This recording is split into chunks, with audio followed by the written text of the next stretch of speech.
네, 오늘 이게 또 새롭게 또 보게 되고 또 만나게 되는 분들이 많은 것 같습니다. 우리 앞뒤 옆으로 한 번씩만 다시 한번 이렇게 좀 인사 같이 그래도 나누시고요. 네.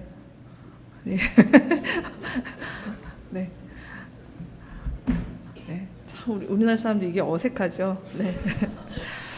네, 오늘 같이 말씀 함께 나눴으면 좋겠습니다. 제가 서로는 사람은 믿어야 하는 존재가 아니라 사랑해야 할 존재이다라고 이렇게 주제를 하나 이렇게 잡았는데요. 여러분 이런 얘기는 살면서 한 번 이상은 들어보시지 않으셨습니까? 저는 아이러니하게도 제가 신학교를 가고 교회에서 전도사 사역을 시작하는데 생각보다 저의 선배들 되시는 많은 분들이 뭐라고 얘기를 하셨냐면은 교회 사역이라는 것은 사람을 믿으면 안 돼. 사람을 사랑해야 되는 거야.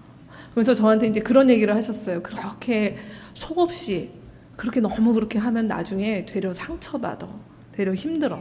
그러니까 그렇게 하지 말고 멀리 보고 길게 가려면 그렇게 사람을 먼저 턱 믿고 속을 내주고 그러지 말라라고 얘기를 하십니다. 그러면서 뭐라고 얘기하냐면 사람은 언제든 실망할 수 있다.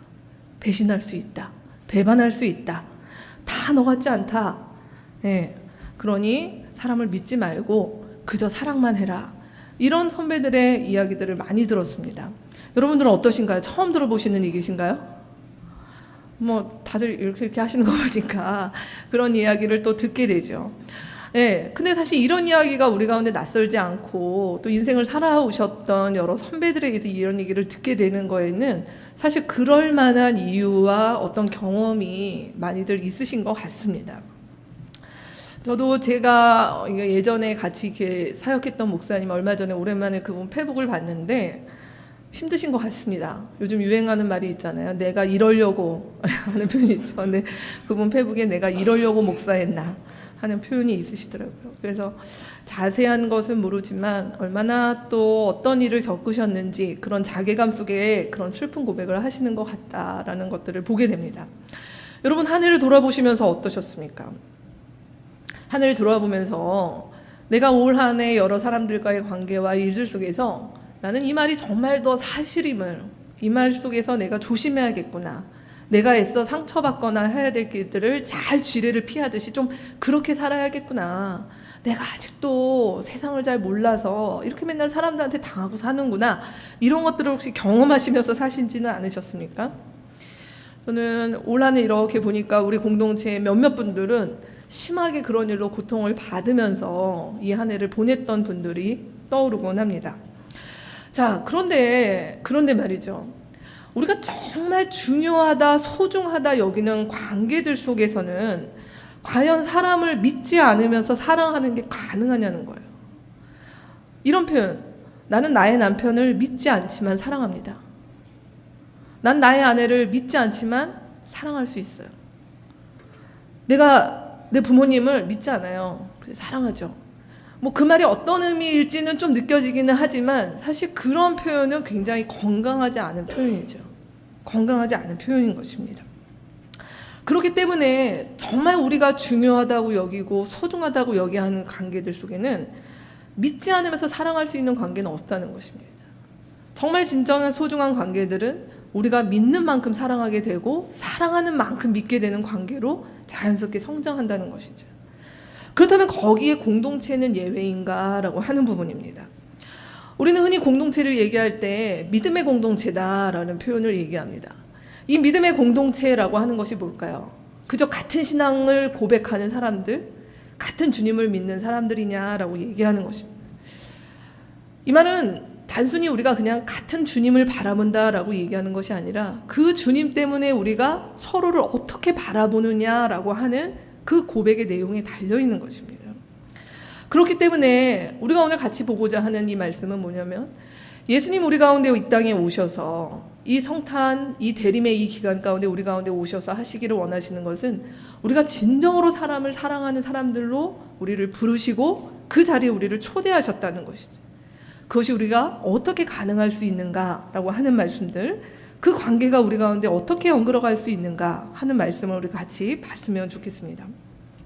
오늘 우리가 같이 볼 말씀은 교회 다니시는 분들이라면, 교회를 다녀보셨던 분들이라면 너무 익숙한 요한복음 15장의 말씀을 볼 것입니다. 요한복음 15장의 말씀은 예수님께서 그 유명한 얘기, 나는 포도나무요 너희는 가지다 해서 이 포도나무 비유가 나오는 말씀입니다.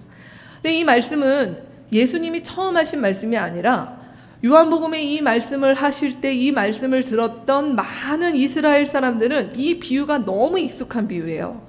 왜냐하면 이 포도나무 비유는 구약 성경의 이사야서나 에스겔서에 이 포도나무 비유가 이미 나와 있기 때문에 그렇습니다.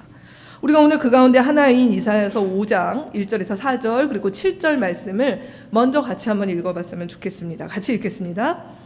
내가 사랑하는 이에게 노래를 해주겠네. 그가 가꾸는 포도원을 노래하겠네. 내가 사랑하는 사람은 기름진 언덕에서 포도원을 가꾸고 있네. 땅을 일구고 돌을 골라내고 아주 좋은 포도나무를 심었네. 그 한가운데 망대를 세우고 거기에 포도주 짜는 곳도 파놓고 좋은 포도가 맺기를 기다렸는데 열린 것이라고는 들포도뿐이었다네. 예루살렘 주민아, 유다 사람들아, 이제 너희는 나와 나의 포도원 사이에서 한번 판단하여 보아라. 내가 나의 포도원을 가꾸면서 빠뜨린 것이 무엇이냐? 내가 하지 않은 일이라도 있느냐? 나는 좋은 포도가 맺기를 기다렸는데 어찌하여 들포도가 열렸느냐? 이스라엘은 만군의 주님의 포도원이고 유다 백성은 주님께서 심으신 포도나무다. 주님께서는 그들이 선한 일 하기를 기대하셨는데 보이는 것은 사륙뿐이다. 주님께서는 그들이 옳은 일 하기를 기대하셨는데 들리는 것은 그들에게 희생된 사람들의 울부짖음뿐이다. 여기 이 말씀 보면, 오늘 우리가 이 말씀을 자세히 볼 건 아니니까요. 7절 말씀에 보면 뭐라고 얘기하시냐면은 하나님께서는 누구시냐면 이 포도원의 농부이십니다. 그리고 이 이스라엘이라고 하는 포도나무를 심으셔서 갖은 정성을 다해서 이 나무에서 열매를 맺기를 기대했는데 이 나무가 맺은 열매가 뭐라고요? 들포도였다. 즉 먹지 못하는 포도였다. 포도나무에서 우리가 포도를 재배하는 이유는 뭡니까? 포도나무를 목재로 쓰려고요? 못 씁니다. 포도나무는 포도라고 하는 것이 그 존재의 이유지 포도나무 자체는 뭐 목재로나 뭐 그저 땔감 정도이지 뭐 사실은 효용 가치가 그렇게 없는 나무였죠. 근데 오늘 7절 말씀에서 보면 뭐라고 얘기하시냐면 하나님께서 이스라엘을 볼 때 그런 마음이시라는 거예요. 하나님의 수고와 하나님의 사랑의 이 일들을 배신한 그들이다라고 오늘 이 말씀이 고발하고 있는 것입니다. 근데 이 말씀은 단지 그냥 이스라엘이냐라고 보는 것이 아니라 이 말씀은 결국은 무엇이냐면 하나님께서 이 땅 가운데 사람들과 맺으셨던 그 언약이 깨졌던 것들에 대한 이야기를 하고 있는 부분인 것이죠. 그래서 선한 일을 하기를 그들에게 원했지만 그들은 결코 하나님의 선한 일을 할 수 없는 자들로 하나님을 배신했다. 그래서 7절 말씀이 이후에 나오는 이야기는 뭘까요? 그래서 고로 이스라엘에게 남겨진 것은 무엇입니까? 심판이다라고 하는 이야기가 되는 것이죠.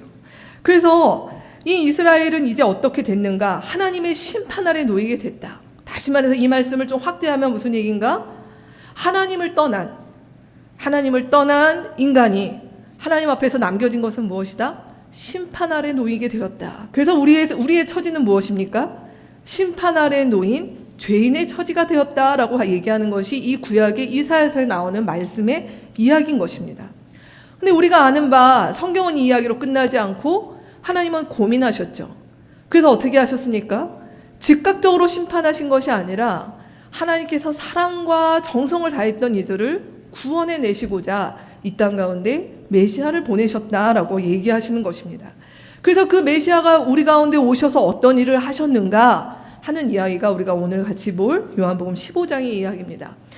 여러분의 설교 안에 있는 요한복음 15장 1절 보면은 같은 비유이지만 이제 좀 달라진 이야기를 이제 시작하려고 합니다. 요한복음 15장 1절과 우리 5절 말씀 같이 한번 또 읽겠습니다. 나는 참 포도나무요 내 아버지는 농부이시다. 나는 포도나무요 너희는 가지이다. 사람이 내 안에 머물러 있고 내가 그 안에 머물러 있으면 그는 많은 열매를 맺는다. 너희는 나를 떠나서는 아무것도 할 수가 없다. 오늘 이 말씀에 보시면 요한복음 말씀 뭐죠? 하나님은 여전히 누구로 계십니까? 농부로 계십니다. 그런데 나무가 바뀌었어요. 이제 나무는 누구입니까? 예수 그리스도가 나무가 되셨습니다. 그래서 이것을 바울서시나 이곳에서는 바울 사도 같은 경우 뭐라고 얘기하냐면 첫 아담은 실패하였지만 이 땅 가운데 두 번째 아담으로 오신 예수 그리스도가 우리 가운데 새로운 포도나무가 되었고, 그리고 우리가 그 안에 거함으로, 예수 안에 거하고 예수에게 덧붙임으로 말미암아 이제 우리는 누구가 됐는가? 예수로 말미암아 들포도를 맺는 인생이 아니라 하나님 앞에 열매 맺는 자들로 주님께서 우리를 부르셨다라고 하는 이야기가 이 요한복음 15장의 본문이 배경이 되는 이야기입니다. 자, 그러면은 이 열매라고 하는 것이 어떻게 가는가라고 하는 얘기를 이제 요한복음 15장 이후에 예수님께서 아주 선명하게 이야기하고 있습니다. 우리 오늘의 본문입니다. 요한복음 15장 9절에서 15절 말씀을 같이 한번 또 읽어봤으면 좋겠습니다. 아버지께서 나를 사랑하신 것과 같이 나도 너희를 사랑하였다. 너희는 내 사랑 안에 머물러 있어라. 너희가 내 계명을 지키면 내 사랑 안에 머물러 있을 것이다. 그것은 마치 내가 내 아버지의 계명을 지켜서 그 사랑 안에 머물러 있는 것과 같다. 내가 너희에게 이러한 말을 한 것은 내 기쁨이 너희 안에 있게 하고 또 너희의 기쁨이 넘치게 하려는 것이다. 내 계명은 이것이다. 내가 너희를 사랑한 것 같이 너희도 서로 사랑하여라. 사람이 자기 친구를 위하여 자기 목숨을 내놓는 것보다 더 큰 사랑은 없다. 내가 너희에게 명한 것을 너희가 행하면 너희는 나의 친구이다. 이제부터는 내가 너희를 종이라고 부르지 않겠다. 종은 그의 주인이 무엇을 하는지를 알지 못한다. 나는 너희를 친구라고 불렀다. 내가 아버지에게서 들은 모든 것을 너희에게 알려주었기 때문이다. 자, 우리가 오늘 읽은 이 본문에서 보시면 우리가 방금 전에 읽었던 요한복음 15장 1절과 5절에서 너희는 많은 열매를 맺는다의 그 열매가 뭘까요? 한 단어로 얘기하면 뭘 맺을까요? 방금 누가 저를 보시면 안 되고 본문을 한번 보시면 많은 열매를 맺는다. 무슨 열매요? 사랑의 열매를 맺는다는 것이죠. 그렇죠?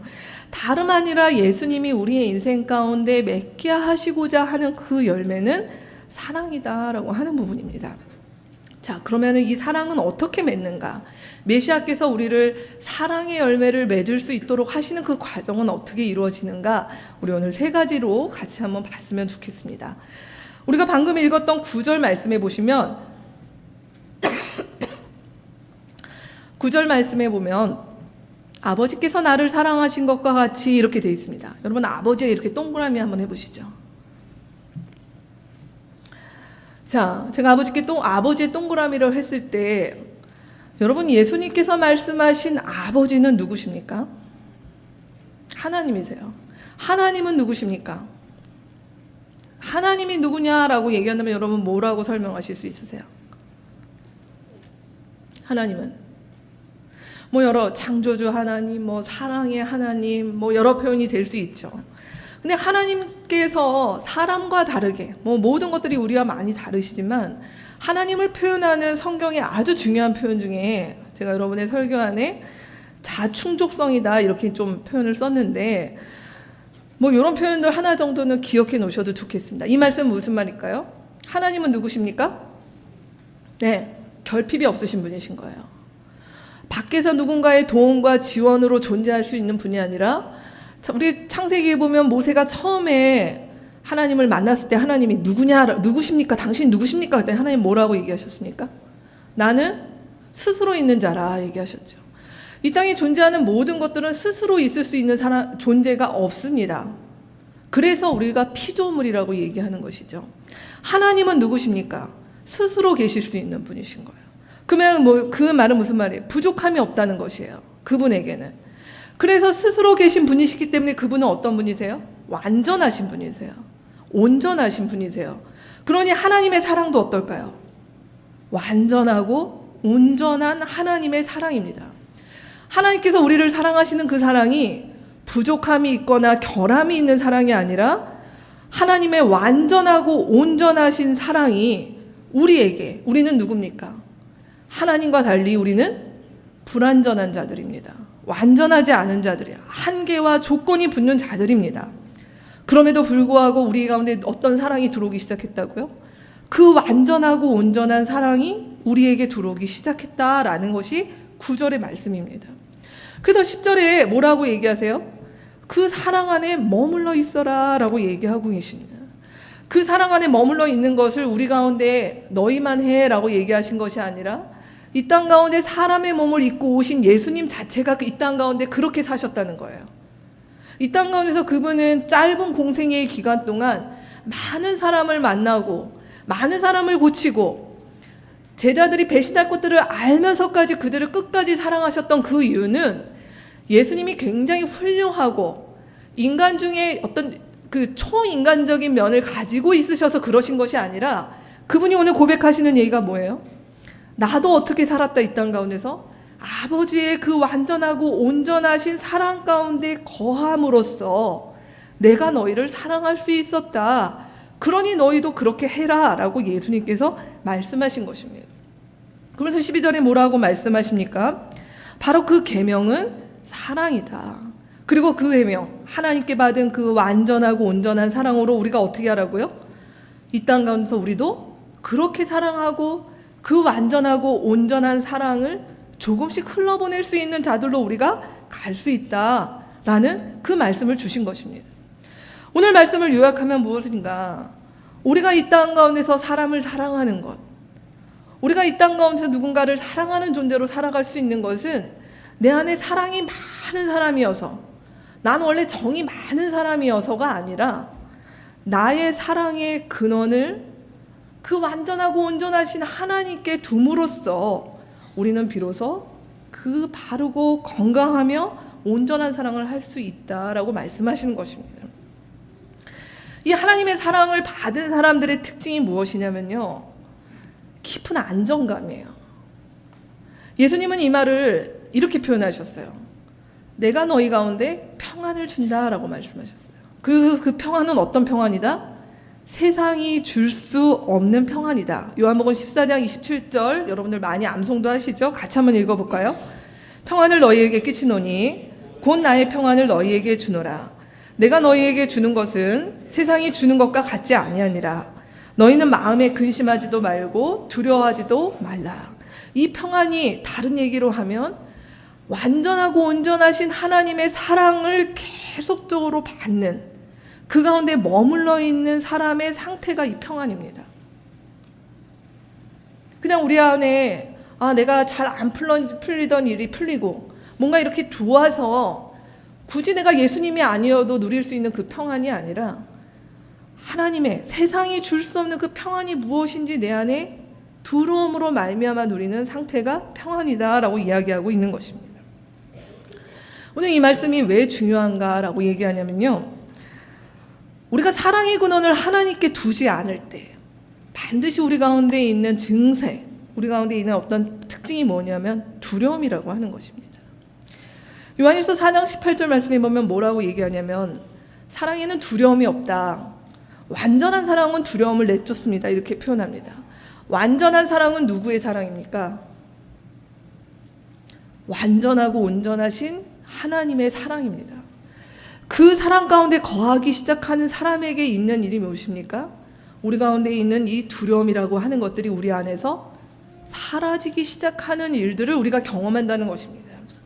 여러분, 두려움이라고 얘기하니까 이 두려움이 마치 내가 뭔가를 무서워하는 거, 두려워한다는 거, 그렇게만 생각을 하실 수 있는데, 이 두려움이 우리 가운데 들어오기 시작하면은 우리 마음 가운데 사람을 사랑할 때 여러 가지 일들이 있어. 제가 아까 처음에 얘기한 것처럼 사람을 사랑하면서 실망하는 일, 상처받는 일, 손해보는 일, 우리가 이런 것들을 한 번씩 겪기 시작하면은 그 다음에 그 일들을 두 번, 세 번 반복하기 쉽지 않다는 거예요. 어떻게 할까요? 내가 저 사람하고 사랑할 만한, 사랑까지는 아니어도 신뢰할 만한, 어떻게 관계를 맺을 만한 사람인지 아닌지를 지켜본다는 거죠. 관찰해 본다는 것이죠. 내가 상처받지 않을 만큼 거리를 둔다는 것입니다. 또 어떻습니까? 어떤 사람에게는 이렇게 사랑을 했고 했던 일들이 있는데 내가 그렇게 사랑했는데 어느 순간 그 존재가 떠나버렸어요. 다시는 회복되지 않아요. 그러면 그것이 우리 가운데 두려움으로, 사람을 사랑하는 것에 대한 두려움으로 자리 잡을 수 있다는 것입니다. 또 이 사랑에 대한 두려움 중에 또 뭐가 있을까요? 피곤해요. 좋은 건 알겠는데 사람들한테 시달리는 것 같고 이래서 피곤해요. 그럼 어떻게 할까요? 그저 나랑 잘 맞는 사람, 편안한 사람, 나랑 비슷하게 말통하는 사람 정도에서 머물러 있으려고 하는 경향이 있다라는 것입니다. 우리가 이런 마음을 유지하기 시작을 하고 우리가 같이 공동체다, 교회다라고 얘기하지만 우리 마음 가운데 이런 마음이 있기 시작하면은 어떤 일들이 있을까요? 예를 들어서 우리가 가정교회 안에, 우리 공동체 안에서 그렇게 많은 시간을 같이 보내는 것 같지만 가까워지지 않아요. 솔직하지 않습니다. 그리고 우리의 어떤 표현과 말과 이 일들에 대해서 굴절하거나 왜곡합니다. 그리고 뭐라고 생각하냐면 저 사람이, 상대가 이야기하는 것을 들을 때 그대로 듣기보다는 저 이면에 뭘 얘기를 하고 싶은 거지? 저희가 뭐지? 이렇게 생각을 한다는 것이에요. 그래서 공동체 안에 들어왔음에도 불구하고 우리가 좋은 사람, 나는 좋은 사람이야, 괜찮은 사람이야, 능력 있는 사람이야 라는 평가를 받는 것에는 굉장히 민감한데 진실하게 사람들에게 나아가는 것에는 쉽지 않다라고 하는 것입니다. 그러니 용서와 용납이라고 하는 것도 못 나가는 것이죠. 마음으로는 불편함이 있고 마음으로는 뭔가 얘기하고 싶은 것이 있음에도 불구하고 그 진실한 관계로 나아가는 것에 대한 두려움 때문에 나아가질 못하니 괜찮다라고 얘기하지만 사실 속은 괜찮지 않은, 좋다고 얘기하지만 사실 아닌 이런 모순이 계속 반복된다라고 얘기하는 것입니다. 이게 우리 가운데 가지는 두려움 가운데 있는 사랑이 우리 가운데 사람들과의 관계를 맺을 때 나타내는 증세라고 볼 수 있습니다. 그러니까 이 두려움은 뭘까요? 사실 우리 안에 있기를 원하지 않지만 이런 모습으로 사람들과의 관계를 맺기 시작하면 이 두려움은 사실 바로 그 사람의 안전지대인 것입니다. 내가 결국은 이 두려움이라고 하는 것들 속에서 내가 끝나지 않도록 나의 보호막을 그렇게 막고 있다라고 하는 것이죠. 그 마음속에 뭐가 있는 것인가요? 결국 내가 나를 지켜야 된다라는 생각이 있는 것이고 그 이면의 가장 깊은 곳에는 무엇이냐면 이 두려움의 영역에서조차 사실은 주대심이라고 하는 부분이 충돌되는 것입니다. 하나님께서 이 일 가운데 우리에게 우리의 주로서 이 부분도 주님께서 건드리시고 인도하실 거다라고 하는 그 믿음이 그 지점에서는 안 들어간다라고 하는 것입니다. 여러분 어떠십니까? 여러분의 관계, 한 해 이 가운데 많은 분들이 지금 가정교회에 소속돼 있고 사람들과 관계를 맺어간다고 얘기할 때 여러분은 어떻게 사람들과 가까워지고 계십니까? 예수님께서 말씀하신 이 사랑이라고 하는 부분에서 우리는 어떻게 진실하고 진정성 있는 사랑으로 나아가고 계시냐는 것이에요. 돌이켜보건대 저도 지금까지 이렇게 살아보고 또 주변을 보고 여러 사람들의 인생을 또 들여다보고 이야기를 나누면서 사실 안전한 사랑을 하는 사람은 거의 없는 것 같습니다. 그것이 연인이었던 부부였던 심지어 오늘 광고를 했던 우리 재용 형제가 아들을 셋을 키우지만 사실 남 좋은 일 하는 거죠. 네. 뭐 그렇습니다. 우리 가운데 사랑이라고 얘기하는 부분들이 과연 안전하다라고 얘기할 수 있느냐라는 것입니다. 그래서 우리 노래 가운데도 있죠. 사랑은 어떻게 성숙해져요? 아픈 만큼 성숙해진다는 그런 노래도 있습니다. 하지만 우리가 현실에서 느끼는 것은 뭐냐면 그 아픈 사랑은 두 번 다시 하고 싶지 않는 것이죠. 그렇죠? 김광석의 노래도 나오지 않습니까? 아픈 사랑은 사랑이 아니었으며 네, 굉장히 막 이렇게 마음 가운데서 우러나오면서 지금 막 반응하시는 분들이 계세요. 네. 그래서 이런 일들 속에 사실은 우리가 교회를 다니고 예수님을 사랑한다고 하지만 우리가 사람을 사랑하는 것들이 사실 크게 별반 다르지 않는, 그래서 우리가 사랑을 하지만 정말 진정성 있고 진실한 사랑으로 나아가기가 쉽지 않은 일들이 생각보다 많은 것 같습니다. 우리 그럴 때 어떻게 해야 될까요?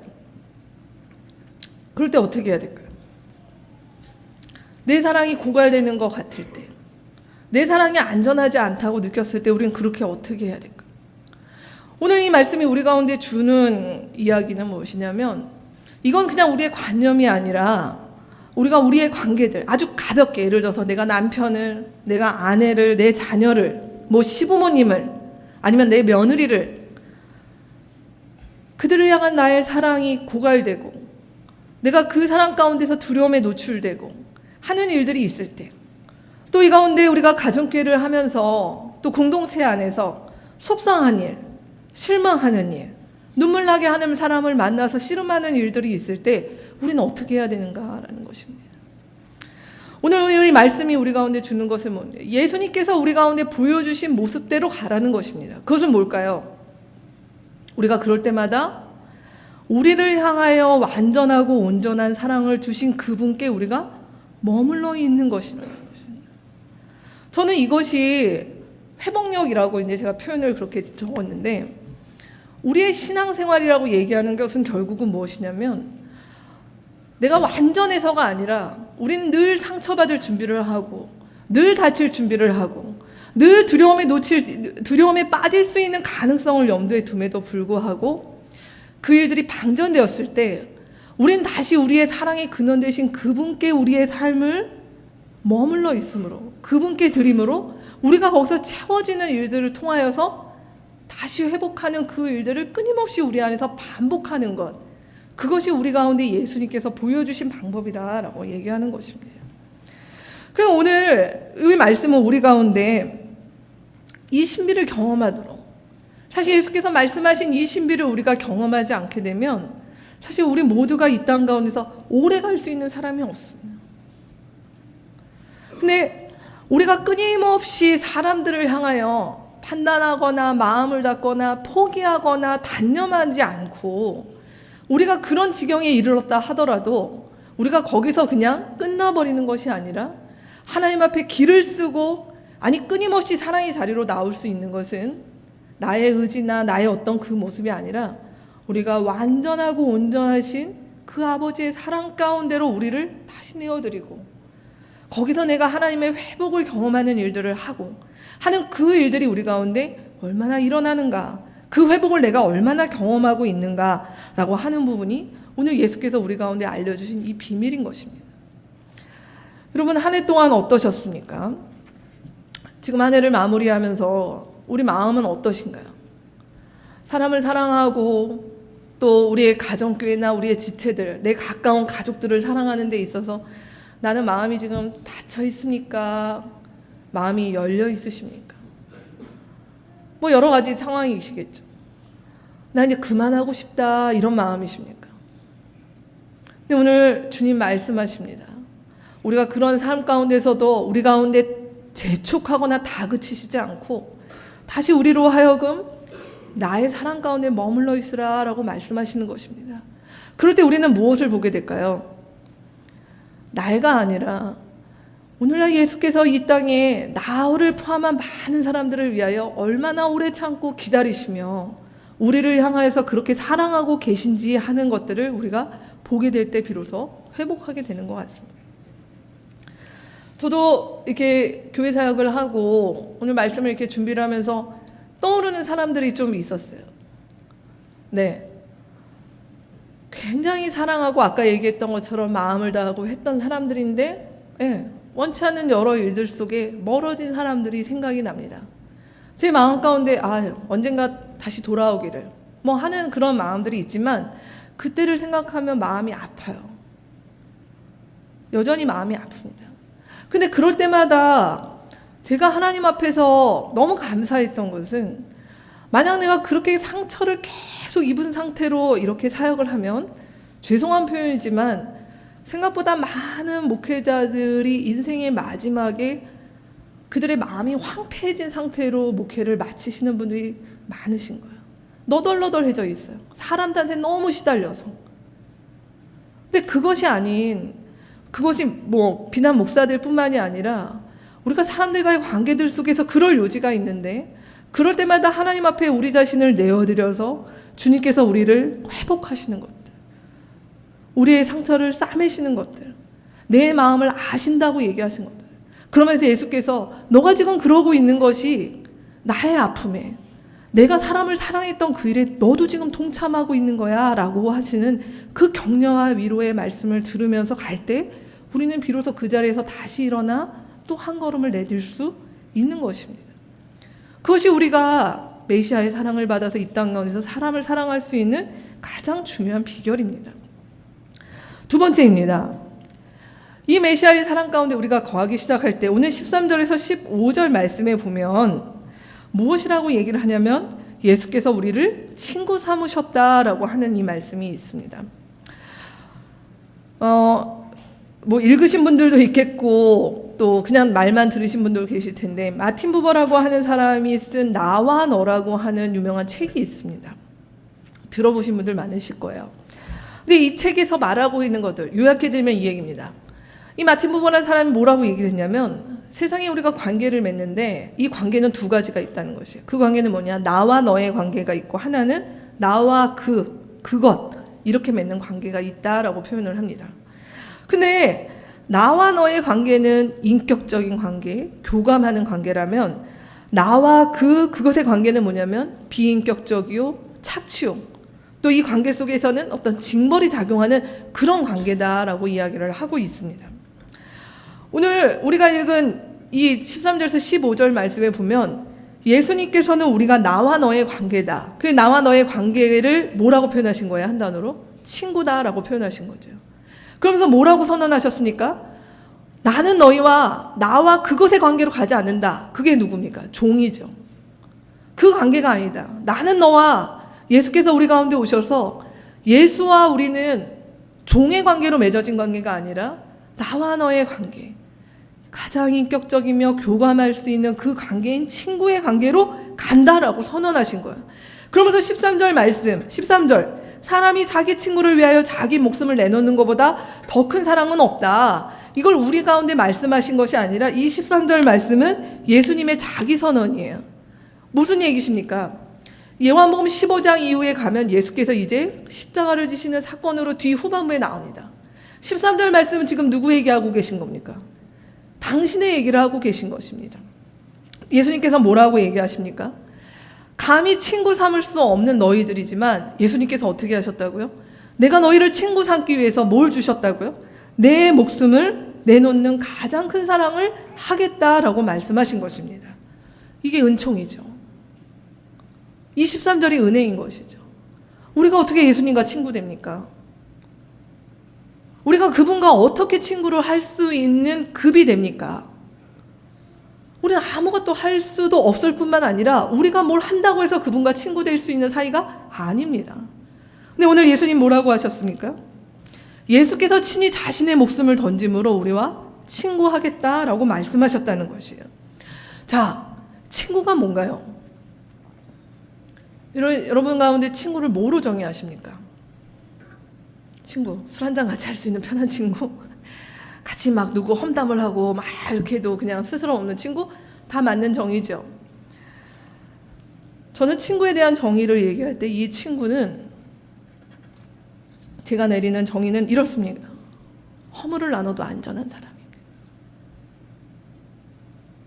나의 허물과 상처를 나눌 수 있는 사람, 그것을 나눠도 부끄럽지 않은 사람, 안전한 사람. 그렇기 때문에 이 세상을 살아가면서 많은 것들을 성취했다 하더라도 나에게 친구가 없다면 그 사람은 정말 외로운 사람일 것입니다. 여러분, 이 친구라고 하는 것이 그냥 단순히 우리나라에서는 친구다 생각을 하면 이게 뭐 내 또래, 뭐 중학교, 고등학교, 뭐 동네 이렇게 되는데 이 친구라고 얘기할 때 이 친구는 우리의 모든 중요한 관계들을 평가할 수 있는 기준이 됩니다.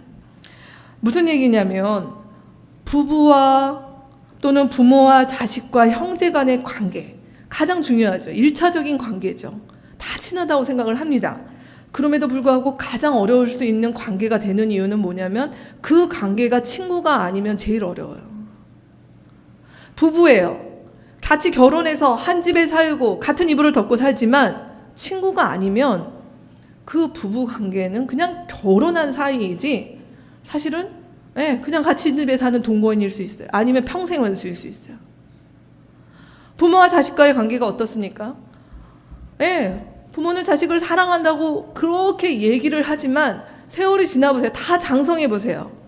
오늘날 이 땅 가운데 한국이 죄송합니다. 제가 편견을 주는 것이 아니라 많은 아버지들과 아들들의 대화가 뭔가요? 그렇게 할 얘기가 없나요? 잘 지내냐? 네. 그래, 알았다. 이걸 왜 몰라서 확인을 하냐는 거예요. 그럼에도 불구하고 친구가 안 되니까 그럴 수밖에 없다는 것이죠. 우리에게 이 친구라고 얘기할 수 있는 건 누구와의 관계, 결국 부부를, 나의 결혼 생활도 무엇이 내 결혼 생활을 얘기할 수 있냐면은 나랑 결혼한 배우자가 끝까지 나의 친구로 남느냐. 그러면 그 결혼 생활 만족도가 높습니다. 부모와 자식과의 관계가 나이가 지나도 친구와 같은 아버지, 친구와 같은 어머니라고 됐을 때 자식이 부모를 찾아가고 부모가 자식을 만나고 하는 일들 가운데 별 어려움이 없습니다. 형제과의 관계도 마찬가지라고 하는 부분이죠. 오늘 예수께서 우리 가운데 주시는 이 관계라고 하는 부분들, 아주 소중한 관계를 우리 가운데 주기를 원하시죠. 예수님과 우리가 어떤 관계 속에 들어가기를 원하신다고요? 이 친구의 관계 속에 들어가기를 원하신다라고 하는 것입니다. 오늘날 우리가 신앙생활을 많이 하고 교회를 그렇게 오래 다님에도 불구하고 우리의 신앙이 굉장히 굳어있거나 성장하지 않는다고 얘기할 때 한 가지 물어보면 됩니다. 당신은 주님과 친구입니까? 한번 저한테 답변 안 하셔도 돼요. 마음으로 한번. 나는 예수 그리스도와 친구입니까? 마틴 부버의 표현대로라면 예수님과 나는 나와 너의 관계 속에 들어있습니까? 아니면 나와 그분의 관계 속에 들어있습니까? 오늘 우리가 아까 읽었던 이사야서의 말씀을 여러분 한번 보시겠어요? 이사야 말씀을 보면은 제가 이 말씀 찾으면서 참 신기하다 했는데 이사야서 7장, 아까 읽었던 5장 7절의 말씀에 보면 하나님께서 이스라엘을 뭐라고 표현하냐면 그들이라고 표현하세요. 7절에 보면 그들이라고 하는 표현이 2번이나 나옵니다. 즉 뭡니까? 상관없다라는 얘기가 되는 것이죠. 근데 오늘 요한복음 15장의 말씀에는 뭐라고 표현하죠? 나와 너희라는 관계 속으로 들어간다는 것입니다. 이 말씀이 얼마나 놀랍습니까? 예수님은 우리를 친구로 부르셨다는 거예요. 예수님은 우리와 친구 되기를 원하셨다라고 하는 것입니다. 올 한 해 우리 마음 가운데 내가 예수님과 친구로서 나의 우정을 어떻게 갖고 왔는가 하는 부분을 한번 보셨으면 좋겠습니다. 내가 여전히 그분과 친구로서의 우정이 있는가, 아니면 나는 그냥 신앙인에 머물러 있는가라고 하는 부분입니다. 자, 그렇다면 이 예수님께서 우리를 친구 삼으셨는데 뭐라고 얘기하셨냐면 나는 너희를 라고 얘기를 하셨기 때문에 예수님의 친구인 우리끼리는 또 뭐가 될까요? 친구입니다. 그러니까 너희는 나의 친구다라고 얘기를 하셨으니까 우리 각자가 예수님과 친구일 뿐만 아니라 지금 이곳에 예수를 주로 고백하는 사람들인 우리의 관계도 뭡니까? 친구의 관계라는 것입니다. 물론 우리가 이걸 가족이라는 표현도 하지만 사실 가족에 대한 이미지는 우리의 성장 배경 속에서 각자 좀 다르게 해석이 될 여지가 있는 것 같아요. 근데 예수님과 우리가 친구고, 그리고 예수 안에서 우리 가운데 맺게 되는 이 관계들이 친구입니다. 나이가 많건 성별이 다르건 다른 배경과 다른 일들 가운데서 자랐건 하나님께서 우리를 친구로 부르시고 친구의 관계 속에 들어가게 하셨다는 것입니다. 범위를 좁혀보죠. 지금 우리 교회에 6개의 가정교회가 있습니다. 이 가정교회는 무슨 관계일까요? 가정교회는 뭘 해야 되는 곳입니까? 오늘 말씀에 의하면 가정교회는 친구들하고 주신 관계입니다. 그러면 가정교회 가족들과 여러분은 어떤 관계로 지금 가고 계십니까? 올해 시작한 우리 새마을가정교회가 있습니다. 저희 공동체에서 조금 나이들이 그래도 있으신 우리 선배님들이십니다. 많은 분들이 이야기합니다. 아유, 친구는 뭐 어렸을 때나 친구 맺진 다 나이 커서 무슨 살 만큼 살고 알 만큼 아는데 우린 그러냐라고 하는 것이죠. 새마을가정교회 식구들 올해 친구로 자라가고 계십니까?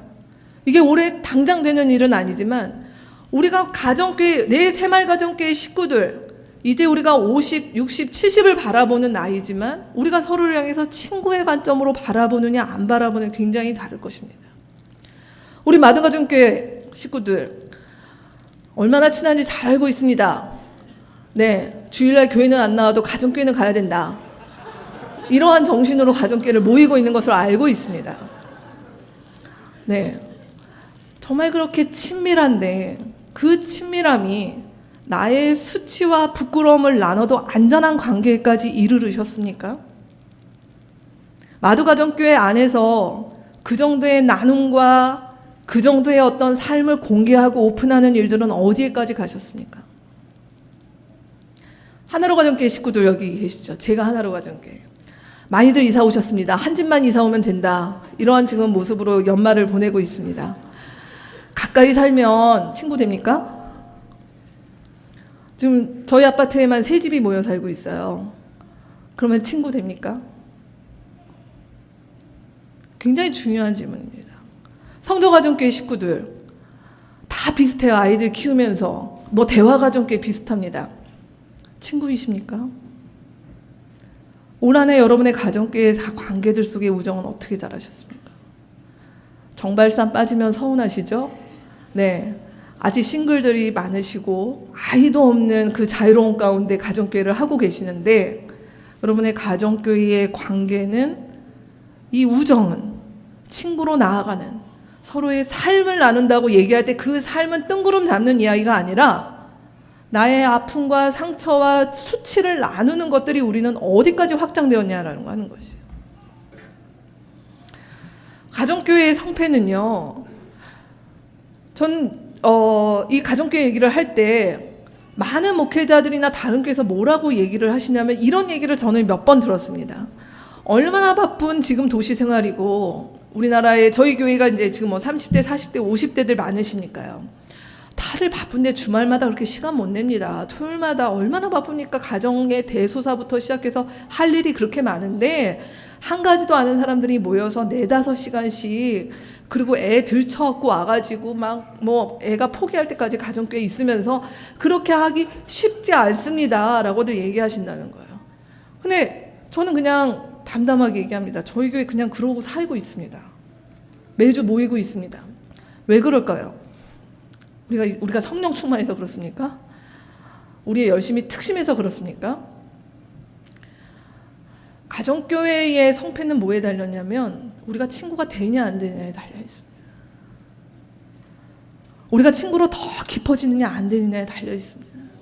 그렇지 않으면은 이런 마음이 드는 거예요. 효율을 따지기 시작하는 거예요.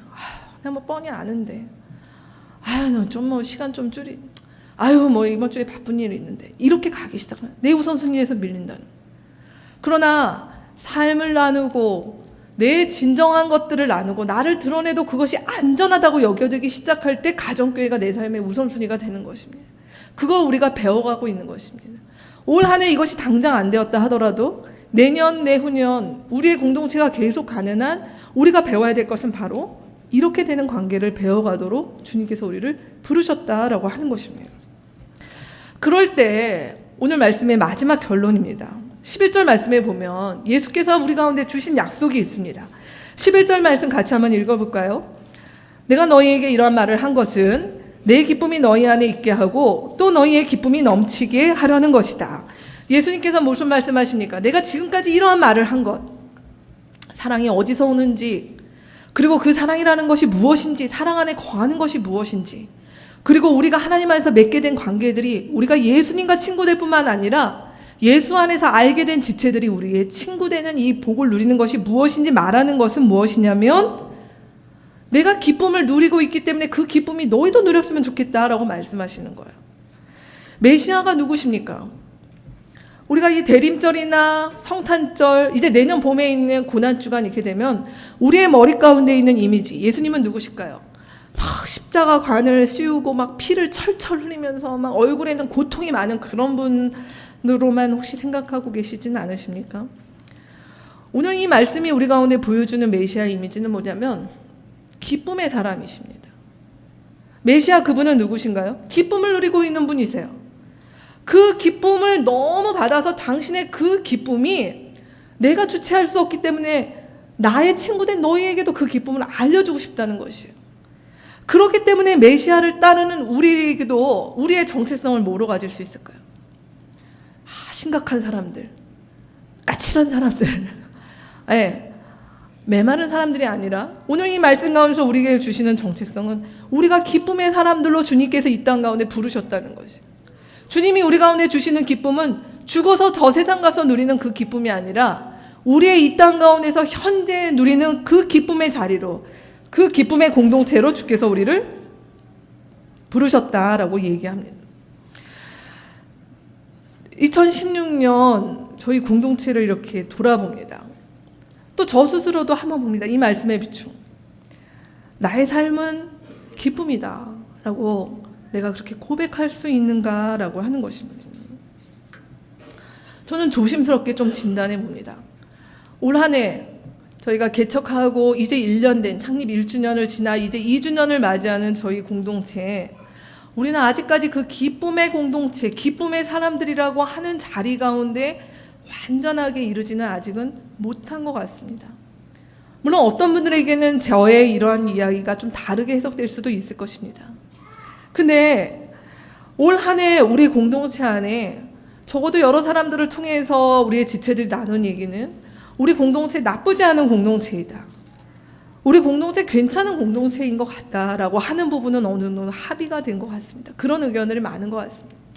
그러나 여기서 더 나아가 우리가 정말 기쁨의 사람들이 되고 그 기쁨의 공동체로 살아가 그 기쁨이 전염되는 일들이 우리 가운데 이렇게 흘러 넘치는 그 자리 가운데는 아직은 부족해 보이는 것 같습니다.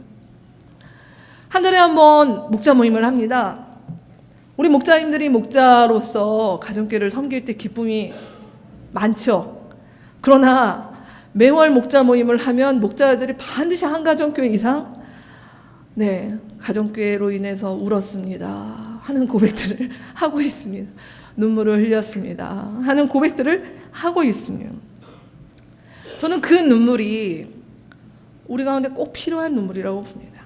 지금은 좀 아프고 버겁고 때로 힘겨워서 하는 눈물이지만 이제 그 눈물이 우리 가운데 기쁨으로 연결되는, 그 기쁨의 열매를 맺는 그 눈물로 연결될 거라 생각이 듭니다.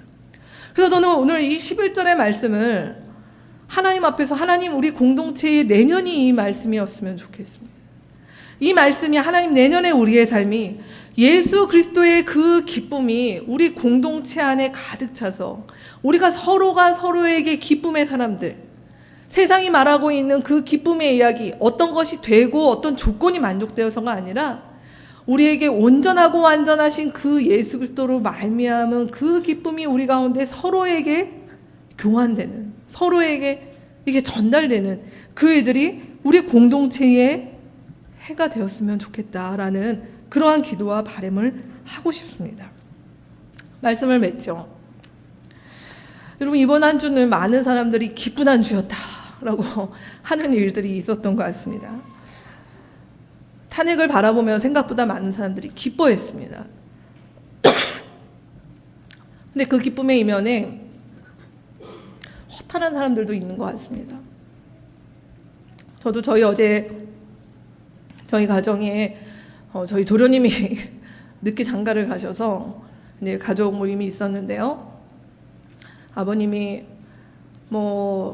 박사모까지는 아니셔도 이렇게 멀리서나마 마음으로 후원하고 기도하셨던 분이셨는데 저희 아버님께서 박근혜가 나쁘다 이렇게 말씀을 하시더라고요.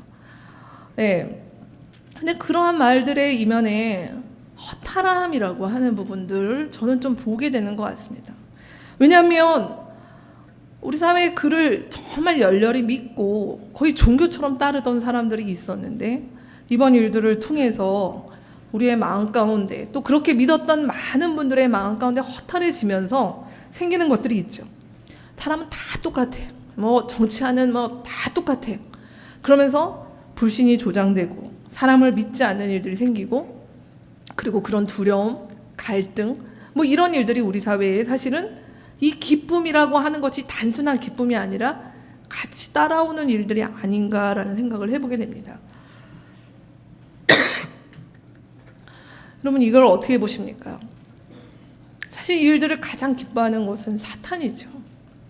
우리로 하여금 결국 사람은 사랑하지 못할 존재야, 교회 다녀도 심지어 똑같아 라고 하는 이 거짓 메시지를 우리로 하여금 믿게 하는 이 일들이 사실 이번 탄핵을 바라보면서 조심스럽게 보여지는 우리 사회에 결국은 사람은 믿지 못하고 사랑하기는 것도 안 되고 하는 이 일들이 우리 가운데 있지는 않는가라는 생각을 해보게 됩니다. 우리 사회는 어찌 보면 점점 이렇게 사랑의 황무지로 변해가는 것 같습니다. 근데 오늘 우리가 이 말씀 앞에 우리 자신을 한번 세워보시죠. 이 사랑의 황무지 가운데 주님께서 우리 가운데 알려주신 것은 뭘까요? 우리가 그 완전하고 온전하신 하나님께 머물러 있으므로 우리에게는 이 사랑의 황무지에서 사랑의 나무를 심는 사람들로 주님께서 우리를 부르셨다라는 생각을 해보게 됩니다. 대림의 주간입니다. 우리가 기다리는 주님은 누구십니까? 오랫동안 우리보다 앞서서 우리보다 이 세상을 향하여서 그 사랑을 흘러보내고 있으셨던, 그 사랑의 나무를 심고 계셨던 그분이시고 그 일들을 이어받아 우리로 하여금 그 일들을 하도록 주께서 부르신 분이십니다. 우리는 이 땅 가운데서 사람은 믿지 못하고 그저 사랑할 뿐이야 라고 하는 말도 안 되는 이야기들 속에 우리를 가두도록 주님께서 부르신 것이 아니라 주님 우리를 사람을 사랑할 수 있는 자들로 불러주셨어요. 근데 그 사랑은 그냥 사랑이 아니라 사람을 믿어감으로 믿음 가운데 사람을 세워가는 그 일들로 주님께서 우리를 불러주셨습니다. 그리고 그 일을 위해 이 땅 가운데 예수께서 오셨습니다. 오늘 이 말씀 가운데 우리의 마음을 담궜으면 좋겠습니다.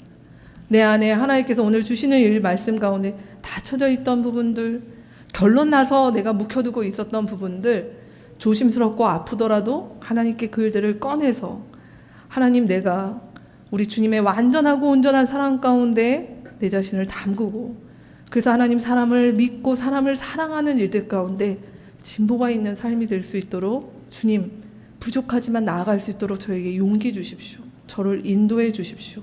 그렇게 기도하며 나아가는 저와 여러분 되었으면 좋겠습니다. 같이 기도하겠습니다.